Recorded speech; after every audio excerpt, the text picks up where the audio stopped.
नमस्कार, स्वदेश न्यूज देख रहे हैं आप। मैं हूं आपके साथ राखी और बात करेंगे, ये बजट है चुनावी। मध्य प्रदेश विधानसभा में विपक्ष के जोरदार हंगामे के बीच वित्त मंत्री जगदीश देवड़ा ने 2022-23 का बजट पेश कर दिया है। कुल बजट 2,79,237 करोड़ का है, जिसमें 55,111 करोड़ का राजकोषीय घाटा है। बजट में सभी वर्गों को साधने की कोशिश की गई है और इसीलिए इसे चुनावी बजट भी कहा जा रहा है। बजट में क्या है खास, विपक्ष इसे किस नजरिए से देखता है, इस पर हम चर्चा करेंगे। लेकिन इससे पहले आपको बहुत संक्षेप में बता दें कि बजट के प्रावधान में क्या क्या है। बजट में सरकारी कर्मचारियों के लिए कई घोषणाएं की गई हैं। सरकार ने महंगाई भत्ता 11% बढ़ाकर 31% किया है। इससे 7.5 लाख कर्मचारियों को फायदा होगा। शिक्षा पर फोकस करते हुए 13,000 नए टीचर्स की भर्ती होगी। MBBS की सीटों की जो संख्या है वो 2,035 से बढ़ाकर 3,250 की जाएगी। नर्सिंग की सीटें 50 और बढ़ाकर 320 की जाएंगी। गृह विभाग में 6,000 आरक्षकों की भर्ती होगी और बहुत सारी ऐसी चीजें हैं जो बजट में दी गई हैं। और निश्चित तौर पर जनता को इन तमाम चीजों से कितना फायदा, इस बजट को वो कैसे ले, विपक्ष कैसे ले रहा है, इस चर्चा को मैं आगे बढ़ाऊंगी। लेकिन कुछ प्रतिक्रिया है, वो सुनते हैं। मध्य प्रदेश के वित्त मंत्री श्री जगदीश देवड़ा जी को बहुत अच्छा बजट प्रस्तुत करने के लिए मैं बधाइयां देता हूं। एक प्रसन्नता की बात यह है कि विपरीत परिस्थितियों में मध्य प्रदेश की जो विकास दर रही है वो देश में करंट रेट पे अब तक जो प्राप्त आंकड़े उनमें सबसे ज्यादा है। 19.7% से ज्यादा की विकास दर हासिल करने में मध्य प्रदेश सफल रहा है। ये प्रदेश के लिए एक बड़ी उपलब्धि है। आज जो बजट प्रस्तुत हुआ है वो बजट आत्मनिर्भर मध्य प्रदेश के निर्माण का बजट है। एक वैभवशाली, गौरवशाली, संपन्न और समृद्ध भारत के निर्माण का जो प्रधानमंत्री जी का संकल्प है, उस संकल्प की पूर्ति का ये बजट है। ये बजट केवल अर्थशास्त्रियों ने, अधिकारियों ने नहीं बनाया। ये बजट जनता के सुझाव के आधार पर भी बनाया गया है।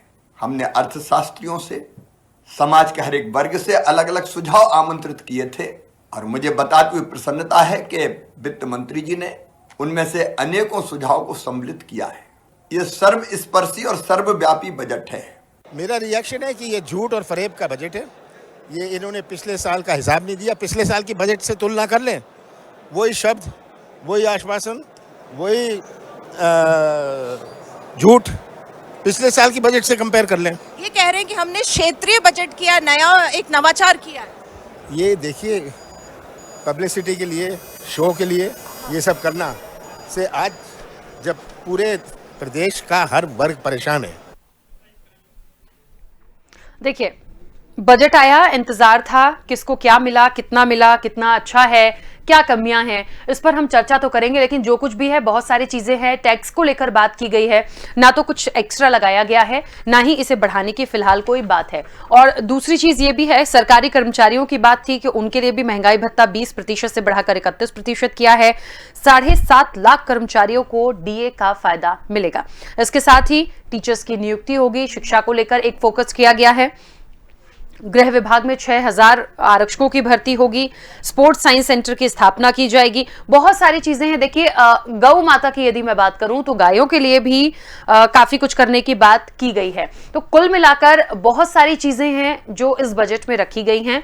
और असल में देखा जाए तो अब जितना भी बजट आया है, इसका इंप्लीमेंटेशन कैसे होगा, कब से इसको शुरू करेंगे, वो डिस्ट्रीब्यूट होते होते उसका काम कब से स्टार्ट हो जाएगा। जैसे एक बात हम देखें कि मान लीजिए 31 लाख हितग्राहियों को प्रधानमंत्री आवास योजना का लाभ दिया जाना है। 10,000 करोड़ का प्रावधान है। तो क्या उतने लोगों को वो आवास मिल जाएंगे? उसमें कैसे काम होगा? जो टीम काम कर रही है वो प्रॉपर तरीके से डिस्ट्रीब्यूट करती है या नहीं करती है? देखिए, बहुत सारी चीजें हैं जिस पर बात करनी होती है। ऐसा नहीं है कि 10 करोड़ का प्रावधान हमने कर दिया तो ठीक है, हमें सुनकर अच्छा लगता है, लेकिन उसका इंप्लीमेंटेशन बहुत महत्वपूर्ण होता है। ये मैं हमेशा से कहते आई हूं। तो ये बहुत मुख्य चीजें हैं, महत्वपूर्ण चीजें हैं कि इसको हम कैसे करेंगे। अब रही बात विपक्ष की, विपक्ष ने कई सवाल उठाए हैं। कमलनाथ ने भी बहुत कुछ कहा है। तो निश्चित तौर पर आखिर कहां उनको कमी लग रही है, या वो जो चाह रहे थे क्या वो चीजें नहीं आ पाई, या अभी किस चीज की वो उम्मीद करते हैं, इस चर्चा को आगे बढ़ाऊंगी। मेहमान जुड़े हैं, मैं सबसे पहले आपका परिचय करा दूं।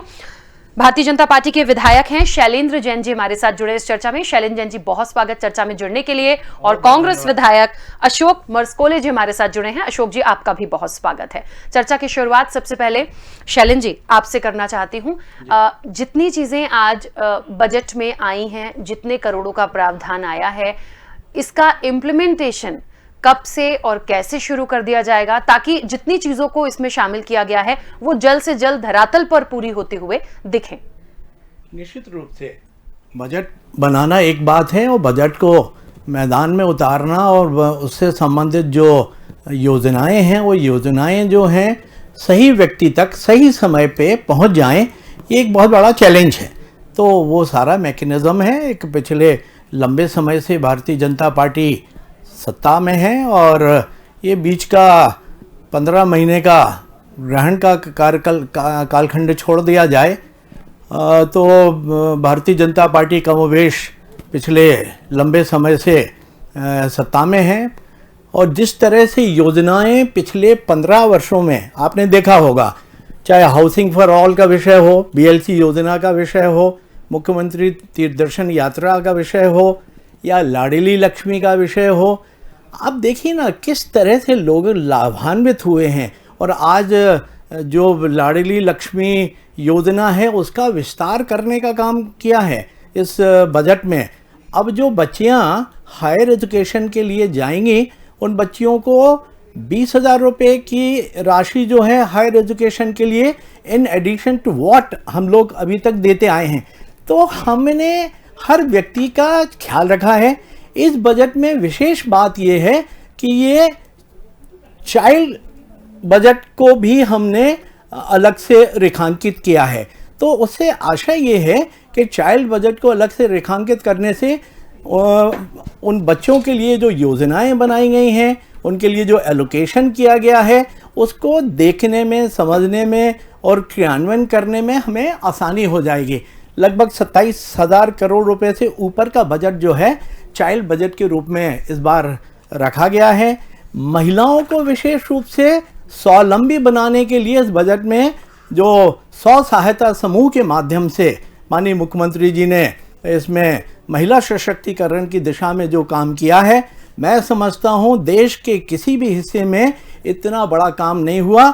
और मध्य प्रदेश जो है 100 सहायता समूह के गठन से लेके उनको ऋण के लिंकेज से लेके सारे मामले में पूरे देश में एक नंबर पे है। और निश्चित रूप से आगे आने वाले समय में जैसे माननीय मुख्यमंत्री जी ने तय किया है कि अब हमारी जो कंट्रोल की दुकानें हैं उनका 50% हिस्सा मातृशक्ति चलाएगी। हमारी MDM की जो स्कीम है, मध्याह्न भोजन है, वो महिला समूह बनाएंगी। तो कुल मिला के महिला सशक्तिकरण की दिशा में हम आगे बढ़ रहे हैं। इस दिशा में ये बजट जो है एक बहुत बड़ा उपकरण साबित होगा। मैं सम्मानीय मुख्यमंत्री महोदय को, सम्मानीय वित्त मंत्री महोदय को एक बहुत ही ऐसे समय पे इससे बेहतर बजट की आप कल्पना नहीं कर सकते। नो न्यू टैक्स और किसी भी एग्जिस्टिंग टैक्स के स्लैब में कोई भी परिवर्तन नहीं किया गया, कोई टैक्स नहीं बढ़ाया गया। तो इससे ज़्यादा आदर्श व्यवस्था हो नहीं सकती। ठीक है अशोक जी, विपक्ष इस बजट को कैसे लेता है? और दूसरी चीज, यदि लग रहा है कि कहीं कुछ कमी है तो मुख्य रूप से कौन सी कमी है? और ऐसा यदि महसूस हो रहा है कि कुछ चीज छूट गई है तो वो क्या है? निश्चित रूप से जैसा आज हम लोग विधानसभा में थे, सबसे पहले हम ये चाह रहे थे कि यदि 18 साल से अगर आपकी सरकार है और इन 18 सालों में आपने जो मध्य प्रदेश पे कर्ज तकरीबन 3,83,000 करोड़ पहुंचा दिया और प्रति व्यक्ति जो कर्ज है 51,000 करोड़ पहुंचा दिया है, और आप कहते हैं कि आपने मध्य प्रदेश का डेवलपमेंट किया। आज ऐसा कौन सा सेक्टर है? आप युवा परेशान है, जनता महंगाई से परेशान है, आज बिजली से सब लोग इतने आहत हैं कि क्या करें। हम गाय की बात कर लें जिसकी राजनीति आप लोग करते हैं, हम लोगों ने गौशाला दी और आज अब उन गौशाला को नहीं संभाल पाए। आप इंदौर की स्थिति देखिए या अन्य गौशालाओं की स्थिति देखिए, क्या स्थिति है। गायों की वहां पर भूख से मौत हो रही है। आज आदिवासियों के नाम पे, आप अनुसूचित जाति के नाम पे, महापुरुषों के नाम पे आप सिर्फ सत्ता में आने के लिए आप नया खेल खेल रहे हैं। 17 साल आप लोगों को याद नहीं आया? बिरसा मुंडा की आज याद आ रही है? आज आपको लग रहा है कि आप गौरव दिवस मनाएंगे? आज संत रैदास जी याद आ गए? आज ओबीसी आपको याद आ रही है? इतने सालों से क्या किया?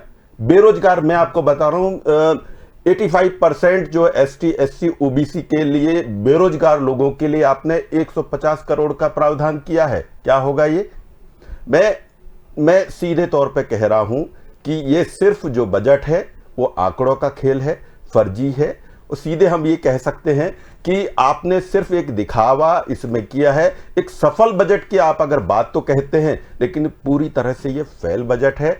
किसी भी तरीके से आज ही हम देख सकते हैं जैसे ओपीएस की मांग कितने बड़े लेवल पर की जा रही थी कि आज हर जगह की डिमांड है। कई राज्यों ने जो कर्मचारियों को हित में देखते हुए आज ये पुरानी पेंशन स्कीम को लागू करने की बात कही थी, छत्तीसगढ़ ने भी आज किया है। आप हम देखें कि ये पूरे इसमें हर वर्ग, चाहे किसान हो चाहे युवा हो, सब वर्ग परेशान है। और सबसे ज्यादा कोई परेशान है तो वो है आदिवासी। मैं तो सीधे तौर पे आरोप लगाना चाहूंगा कि सिर्फ आंकड़ों के अलावा कुछ नहीं है और ये पूरी तरह से फेल बजट है। ठीक है, मुझे लगता है शैलेंद्र जी, देखिए विपक्ष सवाल उठाएगा, उनका धर्म है सवाल उठाना, लेकिन कुछ बातें हैं जैसे यहाँ पे पुरानी पेंशन स्कीम की बात वो कह रहे हैं और बातें कर रहे हैं, आदिवासी वर्ग की बात कर रहे हैं, उनके लिए कुछ नहीं है।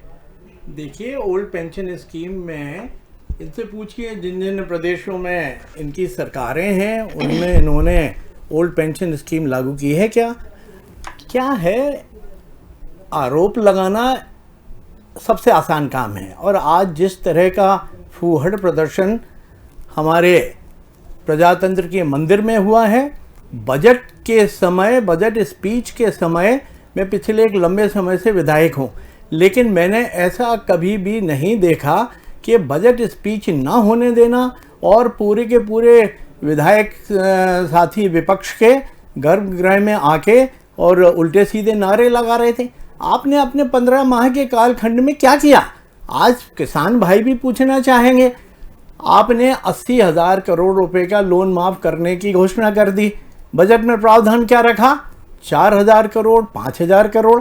अरे आपकी नीयत तो आपके बजट में बिल्कुल साफ नजर आई थी कि आपका 1 लाख रुपए तक का ऋण माफी का जो कुछ भी 2 लाख, वो सारा का सारा ढकोसला था, वो लोगों के ध्यान में आ गया। इसके बाद बेरोजगारों के साथ आपने छल कपट किया, 4,000 रुपये माह देने का वादा किया और ये सारे के सारे षड्यंत्र करके आप सत्ता में आ तो गए, लेकिन आपकी नीयत और आपकी नीति दोनों ठीक नहीं थी और अंतोगत्वा आप अपने ही परिवार के उससे डिफरेंसेस जो मतभेद थे उसके चलते हुए आप गिर गए। आप और किसी भी व्यक्ति की कोई सहानुभूति नहीं थी। ये जो 28 विधानसभा के उपचुनाव हुए थे, उन उपचुनावों ने ये सिद्ध कर दिया था कि कांग्रेस सरकार के गिरने का इस प्रदेश की जनता को कोई भी मन में मलाल नहीं है और ये मान के चलते हैं कि जो कुछ हुआ ठीक हुआ। अब इनके बाद के समय में जिस तरह से माननीय मुख्यमंत्री महोदय ने लगभग 2 वर्ष पूर्ण करने वाले हैं, किन कठिन परिस्थितियों में उन्होंने बागडोर संभाली थी। और जब उन्होंने बागडोर संभाली थी उसके पहले तक कोविड को लेके माननीय पूर्व मुख्यमंत्री कमलनाथ जी ने कोई एक बैठक नहीं की थी। वो वहाँ पे इंदौर में और मुंबई में आपके फिल्मी सितारों के साथ और वो आयोजन करने की दिशा में उनकी बैठकें चल रही थी, लेकिन कोविड को लेके एक सिंगल बैठक नहीं की उन्होंने। आप मध्य प्रदेश की जनता के स्वास्थ्य के प्रति, उनकी जान के प्रति कितने संवेदनशील हैं, ये बड़ा परिलक्षित होता है। और इन 15 माह के कालखंड की एक कोई उपलब्धि आप बता दीजिए तो हम मान लेंगे कि आपने जनता के साथ न्याय किया। आज इस बजट में 31 लाख नए मकानों के लिए 10,000 करोड़ रुपए का प्रावधान, ये कोई छोटी मोटी काम है? ये समझ लीजिए कि मध्य प्रदेश में एक भी व्यक्ति ऐसा नहीं होगा, एक भी परिवार ऐसा नहीं होगा जिसके सर के ऊपर स्वयं की छत ना हो। इतनी बड़ी योजना जो है माननीय प्रधानमंत्री जी की, उसको क्रियान्वयन करने के लिए वास्तव में इस बजट में बहुत कुछ किया गया है। पूंजीगत व्यय को जिस तरह से उन्होंने बढ़ाया है, इससे निश्चित रूप से नए रोजगार का सृजन होने वाला है। जो हमारे स्ट्रीट वेंडर है, स्ट्रीट वेंडर को 10,000 रुपये, 20,000 रुपये, 50,000 रुपये जो लोन देके और उनको स्वावलंबी बनाने के लिए उनको पुनः अपने पैरों पे खड़े करने की दिशा में जो काम हुआ, उसमें भी मध्य प्रदेश ने बहुत अच्छा काम किया है। और मध्य प्रदेश आज पूरे देश में प्रथम और द्वितीय स्थान पे अपनी पोजीशन बनाने में कामयाब हुआ है। ये सारे काम ऐसे हैं जो प्रदेश को पुनः अपनी पटरी पे लाने में सहायक होंगे। ये बजट जो है एक बहुत महत्वपूर्ण उपकरण है जो कि मध्य प्रदेश के जो अर्थव्यवस्था है, जो कोविड काल में थोड़ी पटरी से उतर गई थी, उसको पुनः पटरी पे लाने में निश्चित रूप से सफल होगा। वर्ष 2021-22 वित्तीय वर्ष का जो हमारा बजट था, वो बजट को आप देख लीजिए। और ये वाला जो 22-23 का बजट है, माननीय नेता प्रतिपक्ष कमलनाथ जी बोल रहे थे कि लगभग वही का वही बजट, आप उठा के देखिए, आपको इतना समय है क्या? ये बजट में 2003 में जब भारतीय जनता पार्टी सत्ता में आई, उस समय आपके बजट का क्या हाल था? 30,000-32,000 करोड़ रुपए का बजट लेके आप चलते थे। आज उससे ज़्यादा राशि के तो हम गरीबों को मकान बना के दे रहे हैं। आपको अपने गिरेबान में झांकना चाहिए। और आज जो कुछ भी सदन में हुआ है वो मैं समझता हूँ निंदनीय है। इसके पहले आपके पार्टी के वरिष्ठ नेता माननीय राज्यपाल महोदय के अभिभाषण के पूर्व ट्वीट करके उसका विरोध करने का काम कर रहे थे।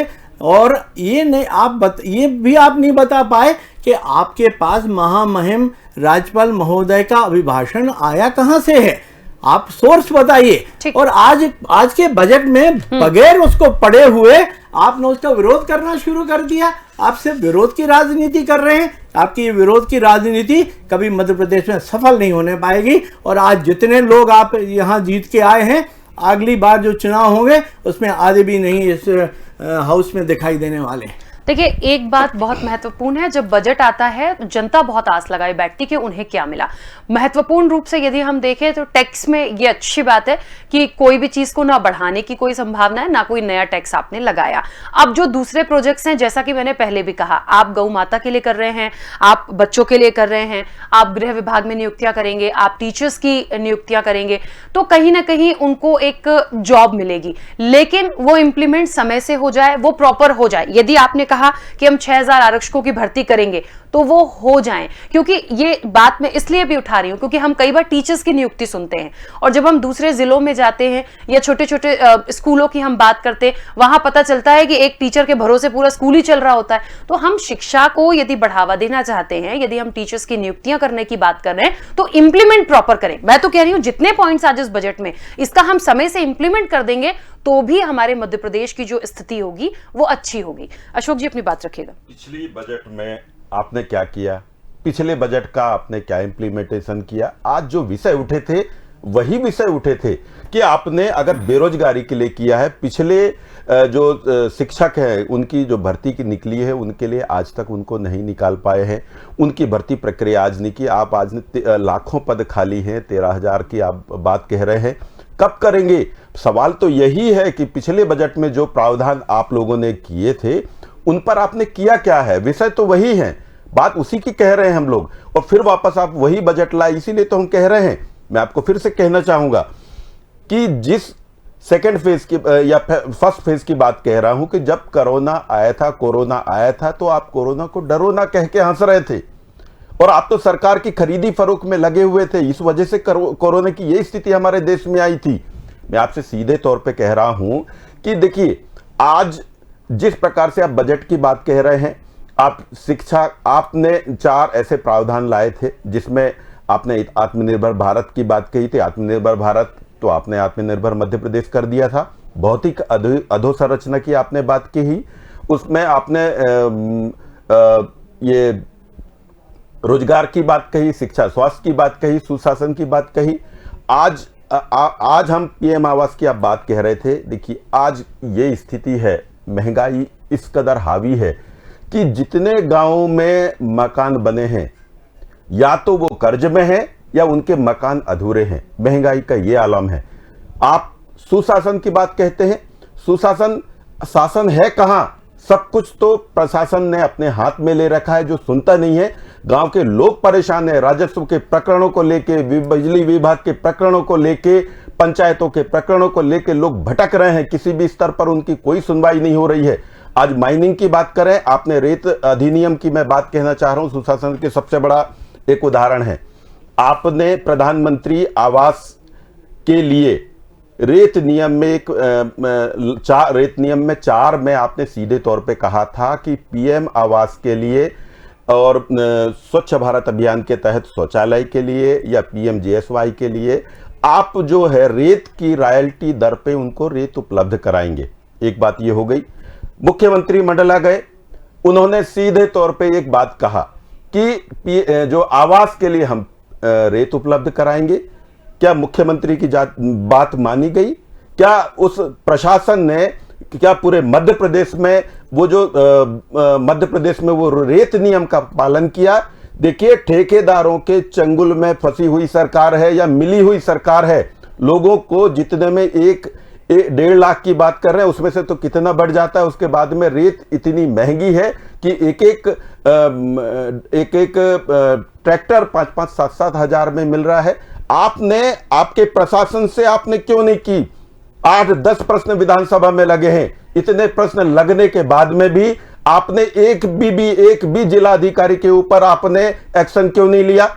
आपने जब आदिवासियों के विश्व आदिवासी दिवस की हम बात कर लें, उस छुट्टी को आपने कैंसिल करके आपने एक गौरव दिवस की बात कही।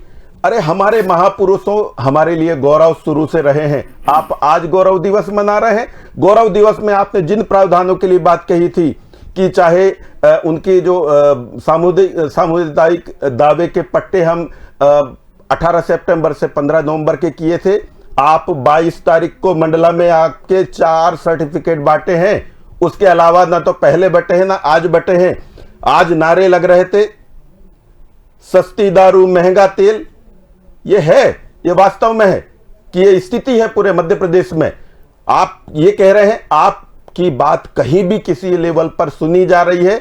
न सुनी जा रही है। प्रशासन पूरी तरह से हावी है, शासकीय योजनाओं का बंदरबाट हो रहा है और जनता परेशान है, हलाकान है। आप लोग अपने कॉलर को उठा के बात कर रहे हैं।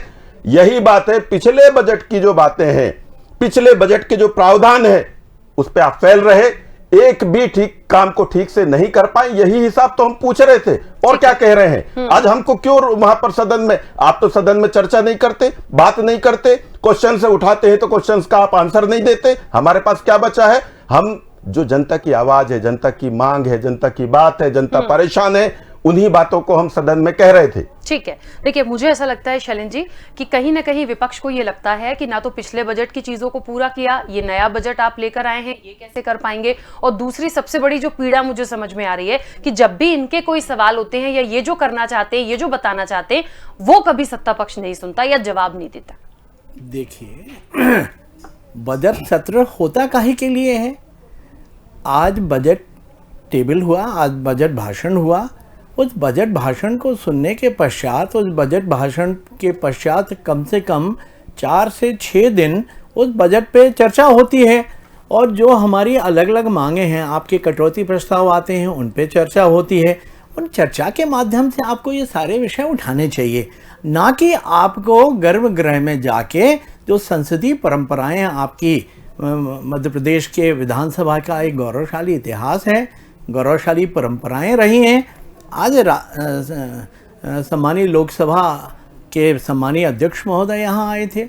उन्होंने जब ये विषय ध्यान में आया तो उन्हें बड़ा आश्चर्य हुआ कि वो बजट जो आज टेबल हुआ है, वो बजट जो जिसका आज माननीय वित्त मंत्री महोदय ने उसको पढ़ा है, उसको पढ़े बगैर, उसको देखे बगैर, और आपने उस बजट के खिलाफ गर्भगृह में जाके और पूरा 1 घंटा नारेबाजी की। आपने संसदीय परंपराओं को तार तार करने का काम किया। आज आप हमसे पूछ रहे हैं, अरे भैया, आपको आईना दिखाने के लिए वर्ष 2002-2003 तक के पिछले 10 वर्ष के आप बजट उठा के देख लीजिए। उन बजट में आपने क्या कुछ प्रावधान किया था, क्या कुछ कर पाए थे आपने इस प्रदेश को ऐसी कंगाली के हाल पे ला के रख दिया था कि मध्य प्रदेश की तुलना बीमारू राज्य में होती थी। बिहार और अन्य पिछड़े जो प्रदेश हैं उनके साथ हमें रखा जाता था। हम बाहर जाके ये कहने में शर्म महसूस होती थी कि हम मध्य प्रदेश के वासी हैं। आज जिस तरह का काम कृषि उत्पादन के क्षेत्र में हो, इंडस्ट्रियल ग्रोथ के क्षेत्र में हो या अन्य क्षेत्र में हो, मध्य प्रदेश का गौरव बढ़ा है। मध्य प्रदेश जो है विकास के पथ पे आज जो देश के जो प्रमुख राज्य हैं उन राज्यों की श्रेणी में आया है। ये योगदान जो है ये भारतीय जनता पार्टी की सरकार का है, ये हमारी सरकार का है। और आपने इतने, और आप ये बताइए, आप केंद्र में अभी तक ये स्वर्ण जयंती वर्ष चल रहा है, आपने 50 वर्षों तक इस देश में शासन किया, आपने एक भी योजना बता दीजिए जिस योजना के तहत किसी गरीब को मकान देने के लिए आपने 2 पैसे दिए हों। आज माननीय प्रधानमंत्री 2.5 लाख रुपए का अनुदान दे रहे हैं। ये ऋण नहीं है, ये अनुदान है। आप देखिए ना, इस अर्थव्यवस्था को ठीक करने के लिए हमारी सरकार ने जिस तरह के उपाय किए हैं, जिस तरह का आपके समय में हर चौथे दिन सप्ताह में 2 बार ओवरड्राफ्ट होता था पिछले 15 सालों में, और अभी जो 2 वर्ष अभी कंप्लीट होने वाले हैं, एक दिन भी ओवरड्राफ्ट नहीं होने दिया। ये हमारे कुशल वित्तीय प्रबंधन का कमाल है। और आपने सिवाय इस प्रदेश को गड्ढे में डालने के कुछ नहीं किया। और आप ये प्रश्न हमसे पूछ रहे हैं, आप अपने गिरेबान में झांकिए। देखिए, यहाँ पर क्योंकि समय की सीमा है, मुझे लगता है बजट एक ऐसा विषय है जिस पर हम चर्चा करेंगे तो काफी लंबा बैठेंगे। समय की सीमा है। आप दोनों मेहमानों का बहुत शुक्रिया इस चर्चा में जुड़ने के लिए।